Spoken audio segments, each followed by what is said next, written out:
So you've just been diagnosed with lupus, and you may be wondering, what do I need to know? Lupus is a lifelong autoimmune disease that can affect many parts of the body, but most commonly causes muscle and joint pain, fever, and skin rashes. These symptoms are probably the reason why you went to see your doctor in the first place. But let's rewind. First, what is an autoimmune disease? Everyone has an immune system, and the immune system is important because it helps fight off threats to your body, like infections. When the immune system is working properly, immune cells, like B cells, will patrol through your body looking for foreign invaders, also known as foreign antigens. When these foreign antigens are found, B cells produce antibodies to flag the invader and alert the immune system to send attacker cells, like T cells, to destroy it. This is why when you're recovering from a cold, you often have a cough or stuffy nose, as those are signs that your immune system is hard at work. However, in autoimmune diseases, your immune system's detection system does not work as expected. Your B cells start flagging parts of your own body's tissues and organs as foreign invaders. Your self-antigens found in your body's tissues and organs are flagged by autoantibodies and attacked by your immune system. This leads to inflammation throughout the body, and you may experience fatigue, fever, muscle aches, joint pain, skin rashes, and organ damage. There are over 80 types of autoimmune disease, many of which have similar symptoms. Some autoimmune diseases that look similar to lupus are rheumatoid arthritis and rosacea, where patients may have joint pain and skin rashes, which are also common in people with lupus. With lupus, this inflammation can also lead to blood clots and problems with your kidneys, lungs, heart, and brain. Anyone can get lupus. It happens in women, men, children, and even newborns. It is more common in women than men, with around 90% of lupus patients being women of childbearing age. In most cases, the cause of lupus is unknown. A combination of your genetics, so genes you inherited from your parents, and your environment may trigger the onset of lupus. Most of all, lupus can look different for everyone and can change over time. You may experience flare-ups of lupus symptoms, and you may have times of remission, where your symptoms are diminished. Let's stop and check to make sure we're all on the same page. Do you understand the difference between an autoantibody and a normal antibody? What about the difference between a self-antigen and a foreign antigen? Pause the video to think this through. Let's take a look at the answer.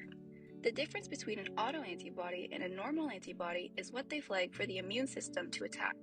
And the difference between a self-antigen and a foreign antigen is where they are found. So autoantibodies will flag your self-antigens found on your own body's tissues and organs, and normal antibodies will flag the foreign antigens found on foreign invaders like viruses for your immune system to attack. There is no definitive cure for lupus, but there are many different types of medications that can help reduce your lupus symptoms.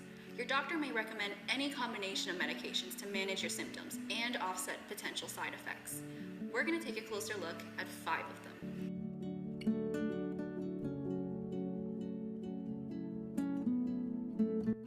First, we're going to talk about antimalarials, like hydroxychloroquine, also known as Plaquenil. You may be wondering how antimalarials can be used to treat lupus. Well, generally, antimalarials work to reduce autoantibodies, which is a key feature of lupus.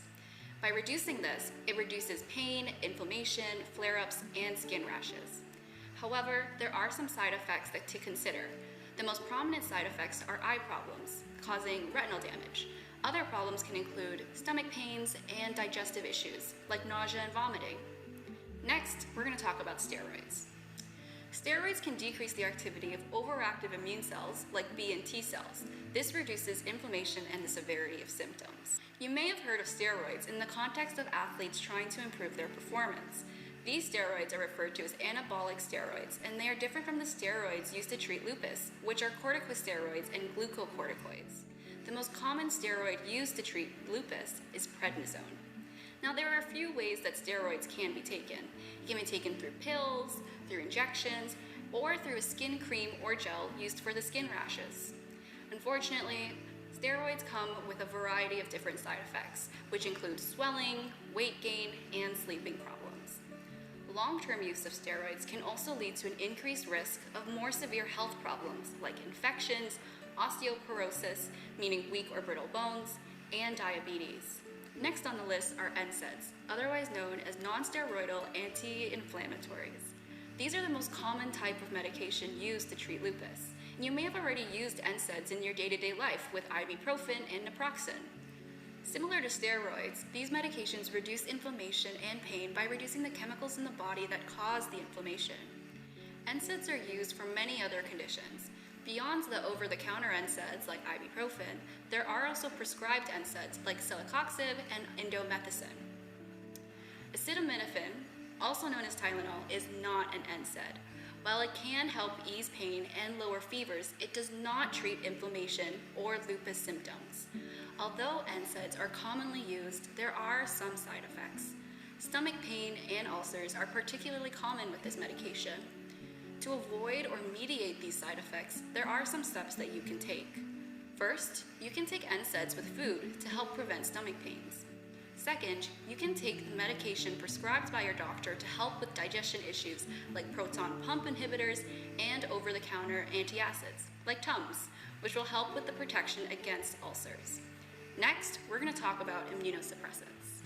As their name suggests, these medications work as suppressors of the immune system, and each immunosuppressant works slightly differently and treats different lupus symptoms. One common example is methotrexate, but there are others. The downside of these types of medications is that they can make it harder for your body to fight off infections. Steps should be taken to protect yourself from infections if you are taking an immunosuppressant. Things like washing your hands often, or cleaning and protecting your wounds and cuts, staying up to date with your vaccines, and avoiding people who might be ill or have a cold or transmissible virus. In addition, there are some side effects for each individual drug that could occur with their use. For example, they could potentially damage some of your organs, like your liver, or they could raise your risk of cancer. Finally, we're moving on to monoclonal antibodies, otherwise known as mAbs. This is one of the newer therapeutic approaches for treating lupus and falls under the category of biologics. Biologics include any medication that comes from a biological source. In the case of mAbs, they are made in and collected from living cells and then processed into medication. But really, how do these mAbs work? mAbs are designed to target the specific parts of your immune system that are overactive and lead to the inflammation associated with lupus.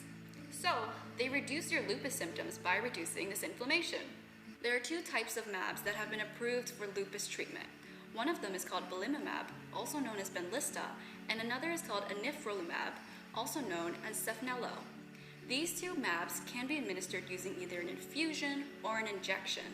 However, these medications do come with their own side effects.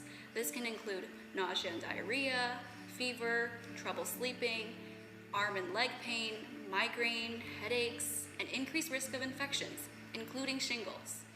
All in all, there are a lot of medications that can be used to help treat the symptoms of lupus. You and your doctor can work together to determine the best therapeutic approach for you. Let's stop and check to make sure we're all on the same page. Do you remember how all of these medications generally work to treat lupus? What do they have in common with each other? Pause the video to think this through. Let's take a look at the answer. The medications work by treating your lupus symptoms. The majority of these medications decrease overall inflammation.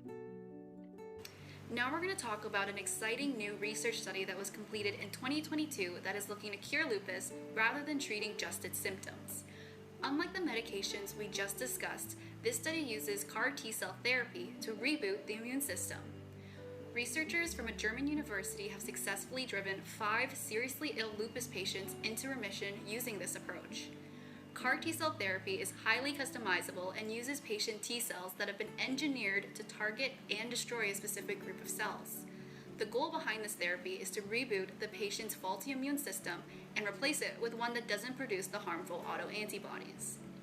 To do this, the researchers engineered CAR T-cell therapies that were specific to a protein present on the rogue B cells in lupus. Interestingly, this exact approach has been used successfully and has been approved to treat some types of leukemia. The results of this study showed that patients entered remission within 3 months of receiving a one-time dose of CAR T-cell therapy. Their symptoms faded to the point that they no longer required any of the medications they were previously on, like the ones we just discussed. These patients actually remained in this state of drug-free remission for as long as 17 months. The researchers found that after the treatment, the patient's B cells came back and were now working correctly. This means that the immune cells were no longer incorrectly flagging the patient's tissues and organs as foreign antigens. This showed that CAR T-cell therapy can indeed reboot the immune system. Of note, the 5 patients who received this therapy reported little to no side effects over the course of the trial. So although further study in larger groups of lupus patients is required, and it is still too soon to say how many patients would benefit from this therapy, the initial results from this research is extremely hopeful and promising. I know that seemed like a lot, but let's recap what we covered today. You should now have a better understanding about what lupus is, what medications are currently available to you, and what might become available to you in the future. If you are interested in more information, please check out some of these resources.